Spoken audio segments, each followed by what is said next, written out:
I'm an internist. That means I'm trained in internal medicine. And as such, I see a lot of chronic diseases: coronary artery disease, hypertension, diabetes, particularly diabetes type 2, although I see both type 1 and type 2. And many of these diseases are related to the way we eat. That's been shown over and over again. And the good news is, even if we have these illnesses, many of them can be treated with a change in diet and even reversed with dietary change. I'm Galen Johnson. I'm a general surgeon. The best foods, of course, are the ones that come just the way nature provided them. Whole foods, especially of vegetable origin. Animal foods also have risk factors, not only due to the kind of fat that they contain, but also of their protein content and the type of protein that they have in them. So the very best foods as far as prevention is concerned are plant-based foods that are whole foods prepared in as natural a state as possible. The studies that have been done, in fact, more and more evidence is building up to support a plant-based diet is actually the optimal diet for the lowest incidence of specifically chronic diseases, including obesity, diabetes, heart disease, and even cancers. I think one of the most notable examples in my practice was a lady who came in who was significantly overweight. And I talked with her about the benefits. She happened to be pre-diabetic. And I talked with her about the benefits of moving towards a plant-based diet. And she listened, did not give any hint that she was going to move in that direction, but was polite. I saw her back in the office about 2.5 months later, and she had decided to give it a try. 2.5 months later, she weighed 40 pounds less. I saw her another 2.5 months after that, and she dropped another 20 pounds. And she told me, I haven't felt good like this for a long time. And it was the consequence of eating a type of food, caloric intake, that did not have a high-fat, highly processed, high animal protein diet. Cheryl Farley gives a wonderful diet for the majority of people in the United States. If they are very sick with serious coronary disease, they may need a slightly stricter diet, more on the line of Caldwell Esselstyn or Dean Ornish, which is a therapeutic diet.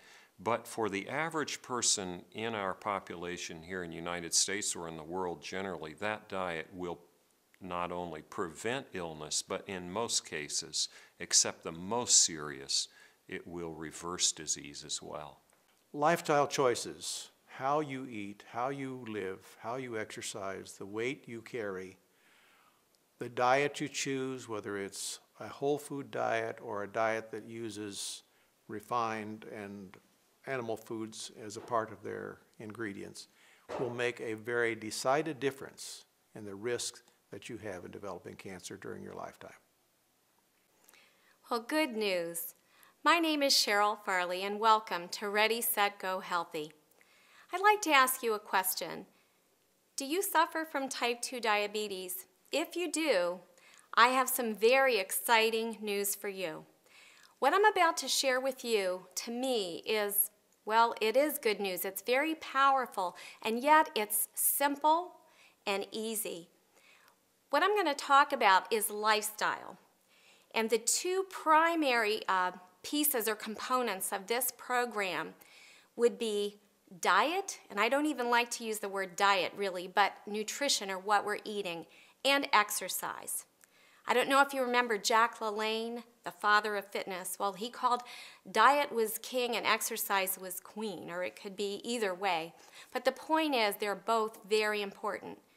I have seen over a period of 8 to 9 years, many people who have suffered from type 2 diabetes and obesity actually reverse the symptoms of their diabetes to the point where they were able to come off their medications.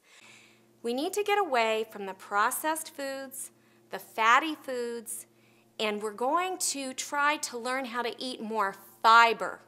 That's it, fiber. Fiber is our friend. Fiber is good. And the type of fiber foods that we're talking about are whole plant-based foods.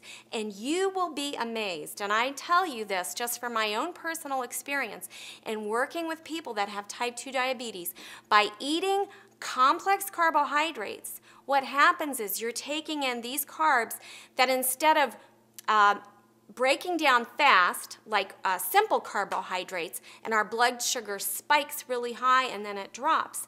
With complex carbs, which would be our beans, our vegetables, our grains, our potatoes, the blood sugar is steady. It takes longer to break down. Therefore, our energy level stays the same, and that's what we want. Plus, the benefit of fiber is that we're full. We're not hungry 30 minutes or an hour later and we're running to find that candy bar or something that we can nibble on.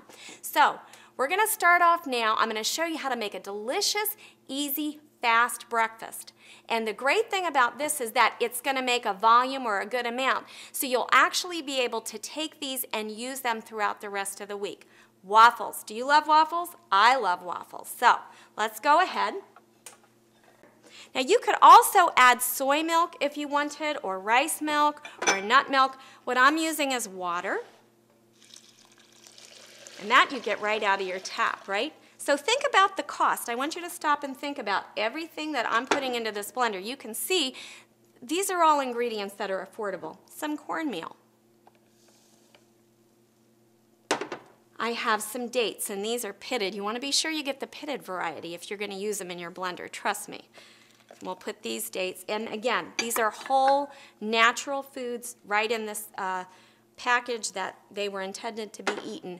That is some vanilla. We have a little bit of sea salt, and then we also have a very little bit of olive oil. Now, I'm going to put this right up here on my base, and we're just going to blend this. Now, you do want to make sure, let me turn it this way. You do want to make sure that you run your blender for several minutes because you do have some grains here, so you want to make sure they are completely liquefied. So we'll start it out on slow and then increase the speed.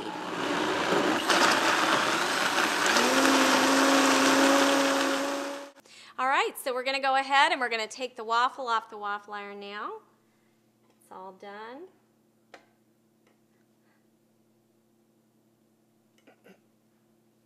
There we go. And there's our waffle. Doesn't that look good? Can you smell it? No, you can't. Too bad, because it smells wonderful. And we have our strawberry sauce. Oh, this is just delicious. There you go. A breakfast fit for a king, because you're eating breakfast like a king. Remember that. Now, the beauty of this also is that I mentioned the fact that because we have a lot of waffle batter here, just spend a little bit of time, just keep making those waffles, cool them, and then you can break them apart if you like, or just wrap each one in saran or plastic wrap or aluminum foil, whichever you prefer. Store them in your freezer, and then you've got your waffles ready for the breakfast, your breakfast meal during the week. And here we go. Look at that, a breakfast fit for a king.